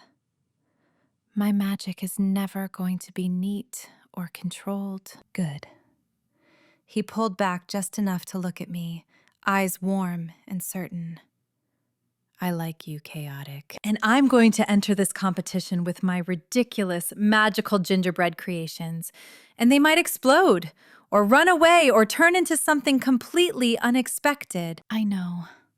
And I'm probably going to drive you absolutely mad with my need to talk through every thought I've ever had. His smile was soft, genuine, everything I'd been trying not to hope for. I'm counting on it. I kissed him again. Slower this time, savoring it, savoring him. The unlikely miracle of this grumpy, careful man choosing my particular brand of chaos. When we finally pulled apart, I felt different. Lighter. Like I'd been holding my breath for years and finally remembered how to exhale. I'm going to make the most magical, unpredictable gingerbread creation this town has ever seen, I announced. I believe you. And I'm going to stop apologizing for being too much. About time. And I'm going to kiss you whenever I want. Please do. So I did. And somewhere in the brave space between his certainty and my chaos, I decided to trust both my magic and my heart. To stop trying to be perfect and start trying to be real. It felt like the beginning of something real. Chapter 8. Bram. The workshop felt different with Ruby in it. Not worse, just occupied. Where there'd usually be only the sound of my own breathing and the steady rhythm of sandpaper against wood, now there was humming. Off-key, cheerful, relentless. She'd been here for 3 hours, sketching designs for her competition entry at my work table, while I pretended to focus on the display stands I was building. Pretended, because half my attention kept drifting to the way she chewed her pencil when concentrating, or how she'd occasionally leap up to demonstrate a magical effect with her hands, narrating the whole process aloud. "So the gingerbread village will be here," she was saying, pointing at her sketch. "But I want the buildings to actually shift and rearrange themselves, like they're finding their perfect configuration. And then, Bram, are you listening? Buildings that move." I ran my hand along the oak panel I'd been shaping. "Got it. You're not paying attention." "I am." I looked up, caught her grin. "You're planning architectural chaos. Very on brand." She stuck her tongue out at me, and I fought back a smile. 1 week ago, I would have found this level of distraction unbearable. The constant chatter, the creative debris spreading across my carefully organized space, the way she'd somehow convinced me that December, my hibernation month, my quiet time, should include daily workshop visits and elaborate woodworking projects. 1 week ago, I'd been an idiot. "The displays need to be sturdy enough to support the weight," I said, turning back to my work. "But you want them movable?" "Exactly! See, you were listening." She appeared at my elbow, studying the wood with genuine interest. "Is this cherry?" "Maple. Cherry's too soft for what you're describing." I showed her the grain. "This'll hold up to whatever magical nonsense you throw at it." "Magical artistry." "Same thing." She elbowed me gently. Grump. The word lacked heat. Everything about her lacked heat. No, that wasn't right. She had plenty of heat. Warmth. But it wasn't demanding or aggressive. It was just there. Constant. Like sunlight through workshop windows. I'd been worried she'd try to change things. Reorganize my tools, suggest improvements, fill every silence with unnecessary noise. Instead, she'd simply folded herself into the existing rhythms. She brought her own work and let me focus on mine. She asked questions about woodworking, but didn't push when I answered briefly. She seemed perfectly content to simply share the space. It was unsettling. Also, nice. "How many pieces do you need?" I asked. 6 platforms, plus the base. And maybe, if you have time, no pressure, some kind of decorative border? She pulled out another sketch. I drew some ideas. Very rough, obviously. You're the craftsman. The border design was actually clever. Interlocking curves that would complement the organic chaos of her gingerbread village, while providing visual structure. She'd even noted the dimensions and potential joinery methods. "You've been researching woodworking," I said. Pink touched her cheeks. "Maybe a little. I watched some videos and asked Mrs. Applewood at the library for books. She seemed delighted that someone was interested in your grandfather's collection of carpentry guides." Something warm settled in my chest. She'd done research. For me. To understand my craft better. "The border's good," I managed. "I can do that." Her smile could have lit the whole workshop. "Really?" "Really." She hugged me, quick and enthusiastic, and I caught myself leaning into it, wanting more. Which was dangerous, because my bear instincts were already getting confused signals. December meant rest. Meant quiet. Meant retreating to my den, metaphorical though it was, and letting the world slow down. But Ruby was the opposite of slow. She was energy and motion and constant creative momentum, and my instincts couldn't decide if she was a disruption to resist or something to curl around and protect. "You should rest," I said as she returned to her sketching. "You've been working nonstop," says the man who I found in here at 6 this morning. "That's different, because you're allowed to exhaust yourself, but I'm not." Fair point. Still. "You need sleep." "I sleep." She waved her pencil dismissively. "Mostly. Sometimes. Listen, the competition's in 5 days, and I still haven't figured out how to keep the gingerbread stable while it's moving, and..." Ruby. She stopped mid-sentence, looked at me. 5 minutes, I said. Sit, breathe, let your brain quiet down. My brain doesn't do quiet. Try anyway. She grumbled but set down her pencil, joined me at the workbench, watching as I measured and marked the maple. The saw sang through the wood with familiar precision, creating shavings that curled and fell like snow. After a minute, her shoulders relaxed. After 2, she was leaning against the bench, watching my hands with something like contentment. This is nice, she said quietly. Sawdust and silence, being here, with you, watching you work. She traced a finger through the shavings. Everything in my head gets so loud sometimes, but this is peaceful. That warmth in my chest expanded, because I understood exactly what she meant. The workshop had always been my refuge, my quiet space, but somehow she'd found peace here too. Not by changing it, but by simply being present in it. You can come by whenever you want, I heard myself say. Her eyes widened. Really? Really. I kept my focus on the wood, on the steady back and forth of the saw. Bring your sketches, your chaos, whatever. Bram Thornwood, are you saying you enjoy my company? Don't push it. But she was grinning, and I was too.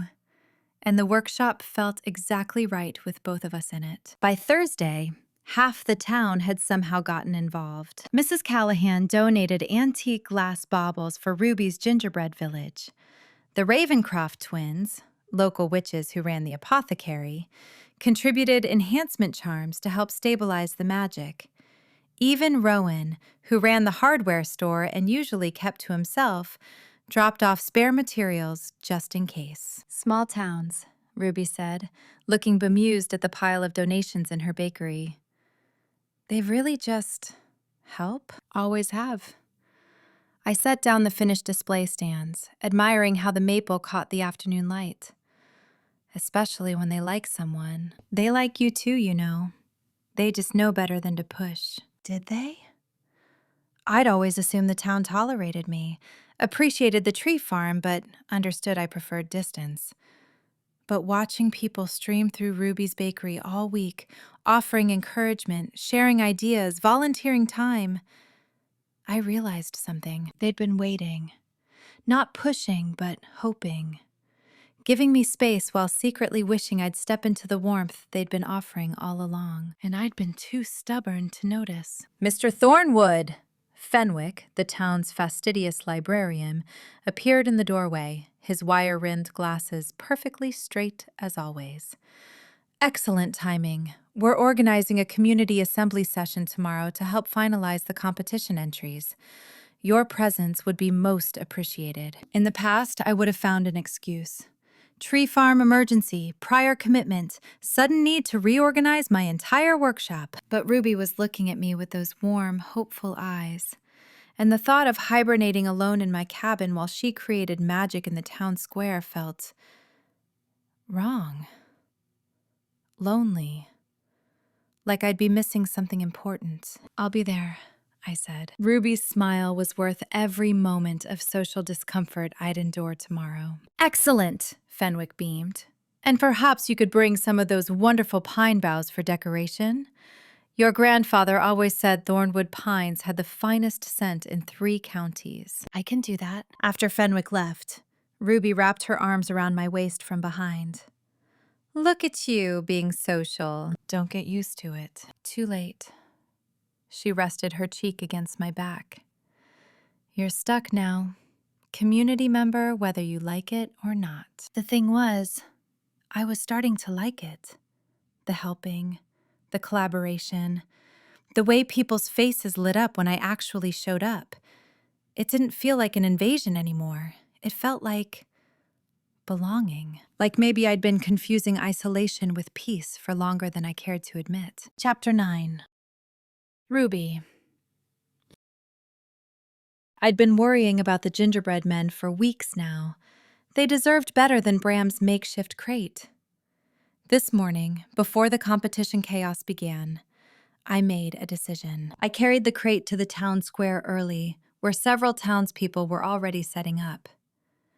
"Who wants some permanent residence?" I called out. Within minutes, my little cookie people had been adopted.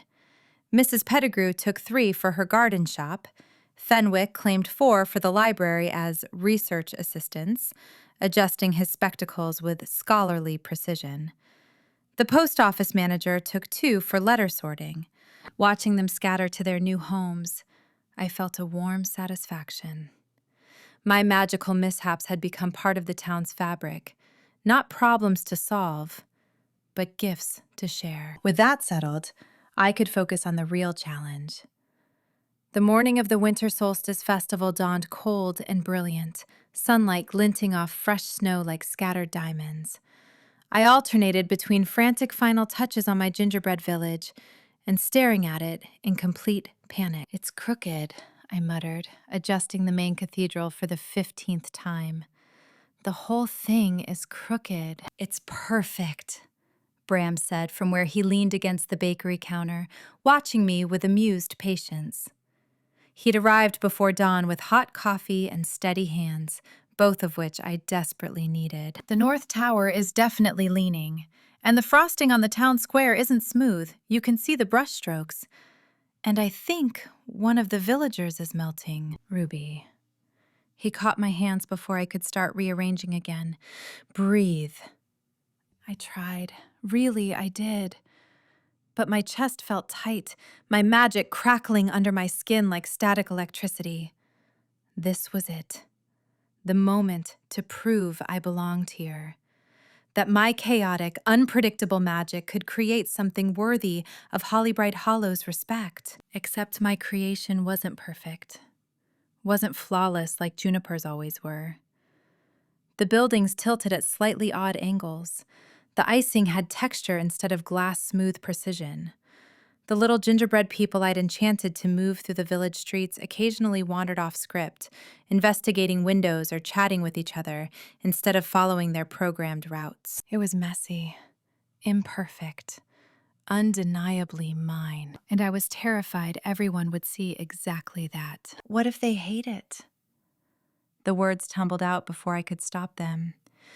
What if they think it's too weird, too chaotic, too much Ruby and not enough actual skill? Bram's thumb traced gentle circles on my wrist. Then they're fools who don't deserve your cookies. Bram, I'm serious. He tilted my chin up until I met his eyes, those steady, hazel eyes that had somehow become my anchor. You've been trying to control your magic all week, trying to make it behave like everyone else's. But that's not why it's special. It's special because it's unpredictable and causes chaos. It's special because it's alive. He gestured to the village, where a tiny gingerbread dog had just discovered a lamppost and was lifting its leg. Look at them. They're not just moving, they're living, being curious, making choices. That doesn't happen with perfect control. It happens because you put heart into the magic instead of just technique. I looked at my creation with fresh eyes. He was right. The little gingerbread people weren't just animated. They had personality. The baker was sneaking treats to children. The blacksmith was showing off his tiny forge. 2 villagers had stopped to build a miniature snowman together, laughing silently in their sugary world. I didn't mean to do that, I admitted. I know. That's what makes it magic. The town square transformed into something from a winter fairy tale. Booths lined the cobblestones, each displaying incredible creations. Garlands of evergreen and twinkling lights draped from building to building. The scent of cinnamon, cloves, and pine filled the crisp air. And everywhere I looked, I saw competition. Juniper's entry sat in the place of honor.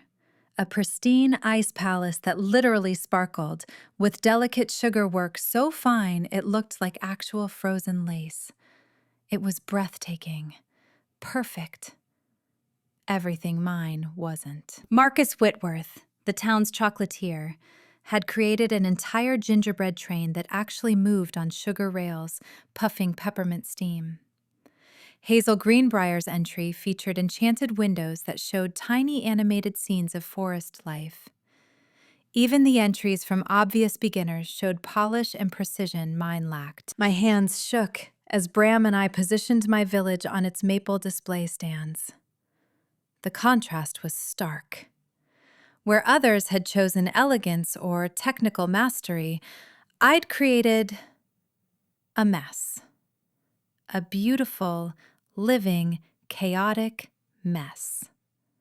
Second thoughts? Bram asked quietly. About 100 of them. Want to run? I considered it.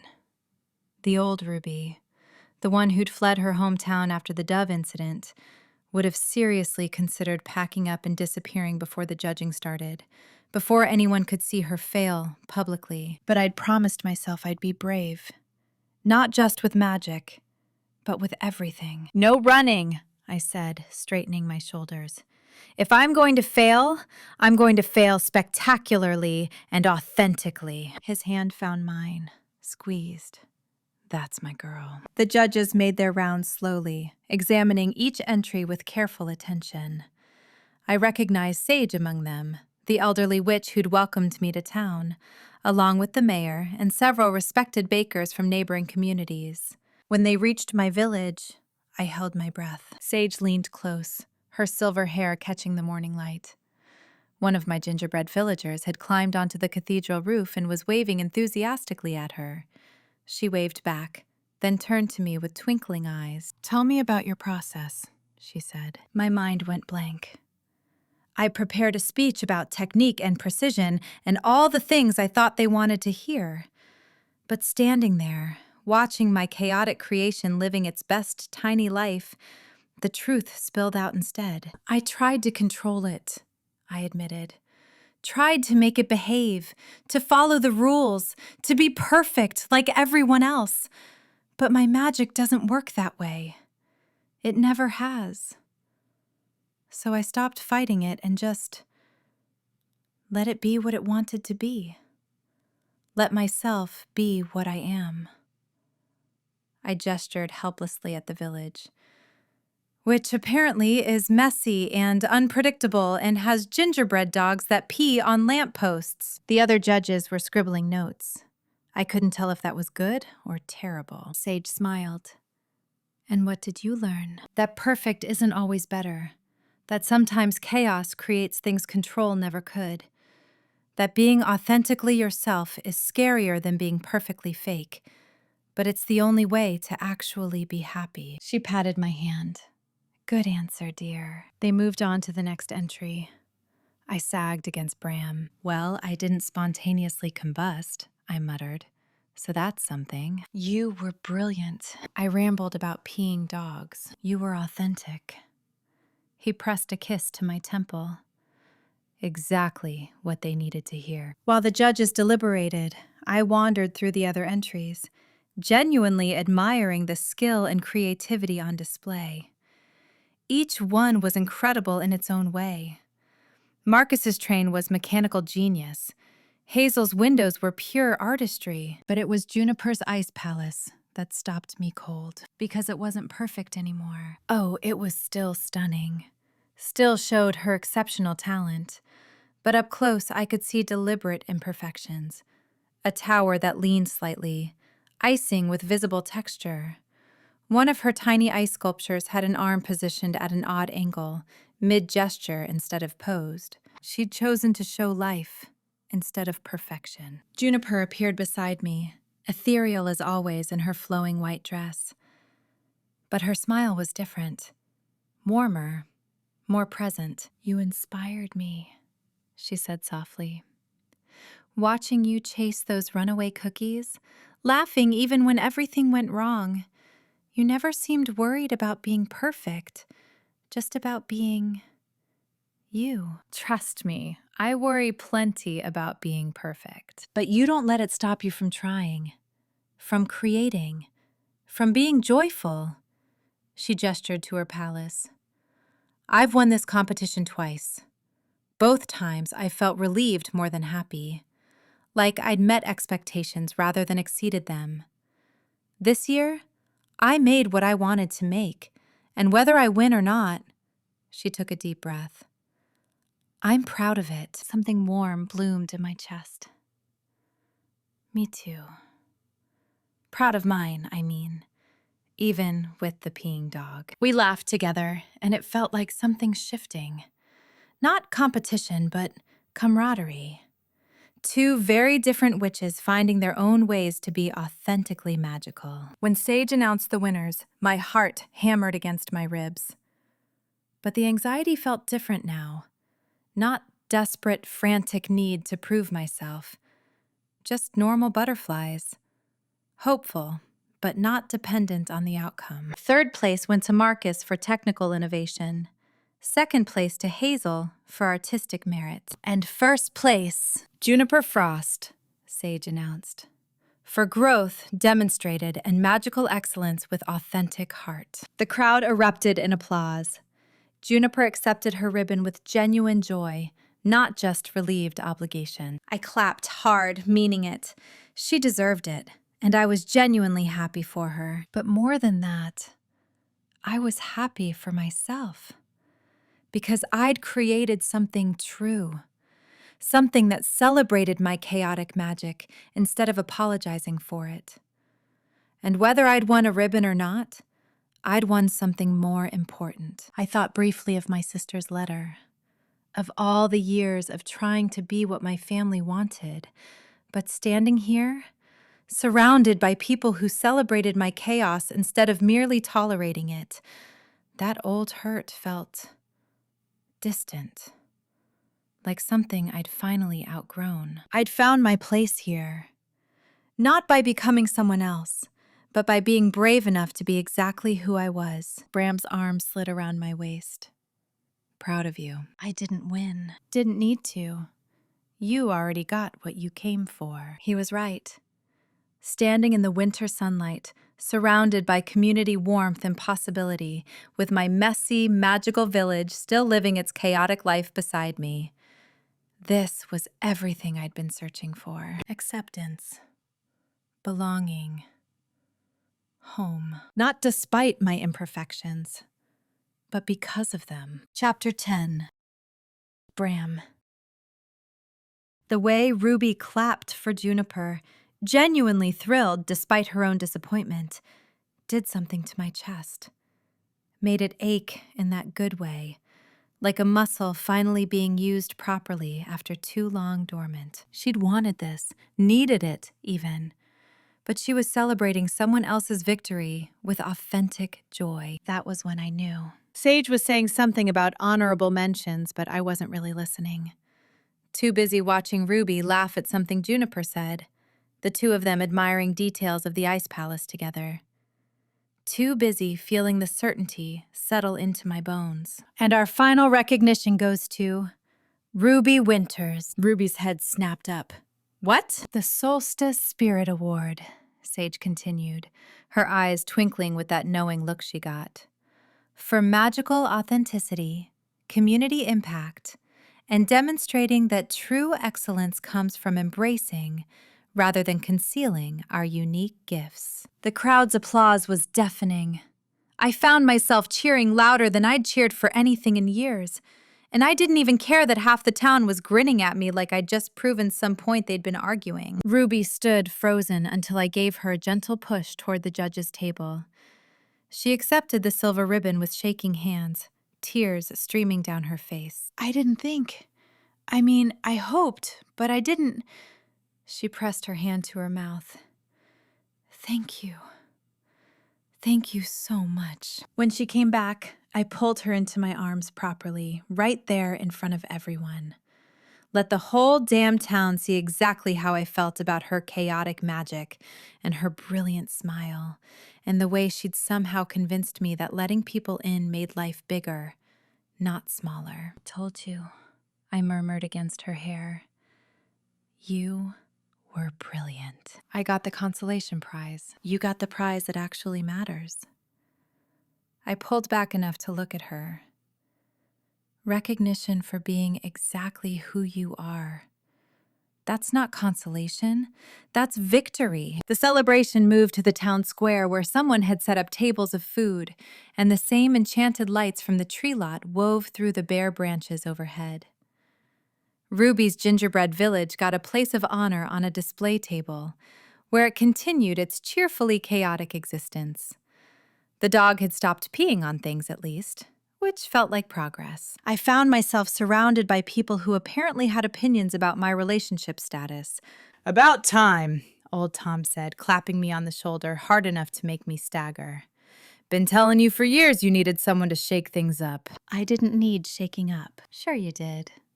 You were getting boring. Before I could argue, Hazel swept past with a knowing smile. "She's good for you, Bramble. Got you out of that tree farm for more than business." Even Fenwick approached, adjusting his spectacles. "The young lady has remarkable talent. Unorthodox, but effective. You make an interesting pair." "Thank you." I wasn't entirely sure it was a compliment. It was meant as one. Balance creates stability. Chaos and order, properly combined, produce sustainable growth. Ruby appeared at my elbow, saving me from having to decipher whatever Fenwick meant by that. She'd been cornered by what looked like half the town's witches, all apparently eager to discuss her techniques. "Help," she whispered. "Mrs. Ashworth wants me to teach a class on intuitive magic, and I don't know how to explain that I mostly just panic and hope for the best." "Tell her yes." "What?" "Tell her you'll teach it." I took her hand, threading our fingers together. "You've got something to share. People need to hear that their magic doesn't have to look like everyone else's to be valuable." She stared at me. "Who are you, and what have you done with my grumpy bear?" "Still grumpy, just expanding my comfort zone." "Next, you'll be volunteering for town committees." Let's not get carried away. We found a quieter corner near the edge of the square, where the crowd noise faded to a pleasant hum. Ruby leaned against me, her ribbon still clutched in one hand. "I can't believe I actually did it," she said softly. "Found a place that wants my kind of magic. Our kind of magic." When she looked up at me questioningly, I gestured around. "All of us. The whole weird, wonderful mess of this town. You fit because you never tried to be something you're not. I tried pretty hard at first, but you stopped. That's what mattered." I hesitated, then figured if I was doing this, might as well do it properly. I've spent a decade keeping people at arm's length, telling myself I liked the quiet, the routine, the predictability. And I did like it, still do, mostly, but I like you more. The words came easier than I expected. Like having you in my workshop, in my space. Like the way you make me see things differently. Even like the chaos sometimes, because it means you're there being brilliantly, authentically you. Her smile was incandescent. "Are you saying you love me, Bramble Thornwood?" "I'm saying I want you to stay. Not just in Hollybright Hollow. With me." I pulled her closer. "I want mornings where you fill my kitchen with experimental breakfast pastries. Evenings where you talk my ear off about your latest magical theory. Winters where we hibernate together when the world gets too loud." I talk a lot, I noticed. And I'm really messy in the kitchen. I've seen the evidence. My magic is never going to be controlled. Good. Wouldn't want it to be. I cupped her face in my hands. "I love you, Ruby Winters. Your chaos, your optimism, your terrible habit of anthropomorphizing baked goods, all of it. I don't want you to change. I just want you to be here." She kissed me then, sweet and sure, tasting like cinnamon and joy. When we broke apart, she was crying again. "I love you too. Even though you're grumpy and stubborn and tried really hard to not like me." "I never tried to not like you." "You absolutely did. Maybe a little." I kissed her forehead. "Didn't work." "Nope." She nestled closer. "So what does this mean? Practically speaking." "Means whatever we want it to mean." But I'd been thinking about this, letting the ideas settle while I worked. "Could build you a proper workshop next to mine. Big enough for all your equipment, with ventilation for when things inevitably catch fire. You could run your bakery from there, teach your classes. You'd do that? I'd like to. Been wanting a project that matters. I traced patterns on her back. Could combine our booths at festivals. Your baked goods, my wooden displays. Market them together. She pulled back to look at me, eyes shining. A partnership in every sense. I meant it. Wanted it with a certainty that still surprised me. If you're interested. Interested? Bram, She made a sound that might have been a laugh or a sob. Yes, to all of it. The workshop, the partnership, the hibernating together. Everything. Even the grumpiness, especially the grumpiness. She kissed me again, longer this time. Turns out I have a thing for grumpy bear shifters who pretend they don't have feelings. I have feelings. I know. That's why I love you. Someone called Ruby's name, probably wanting to congratulate her again. But she didn't move. Just stayed tucked against me like she belonged there, which she did. Overhead, the enchanted lights sparkled like stars brought down to earth. Around us, the town celebrated another successful festival, another year of community magic binding them together. And somewhere in the square, Ruby's gingerbread village continued its animated existence, a perfect representation of beautiful chaos finding its place. I'd spent years thinking home was a place. My farm, my workshop, my carefully maintained solitude. But standing there with Ruby in my arms and the whole town's warmth surrounding us, I finally understood. Home wasn't a location. It was this. Being known completely and loved anyway. Having someone whose chaos complemented your order, whose light brightened your shadows. Finding community that celebrated, rather than merely tolerated, your authentic self. Ruby tilted her face up, snowflakes catching in her curls. Happy solstice, Bram. Happy solstice, love. I kissed her again, unhurried and certain. Welcome home. Thank you for listening. Please visit me at winvalentine.com to stay up to date. Please subscribe, leave a comment, and review.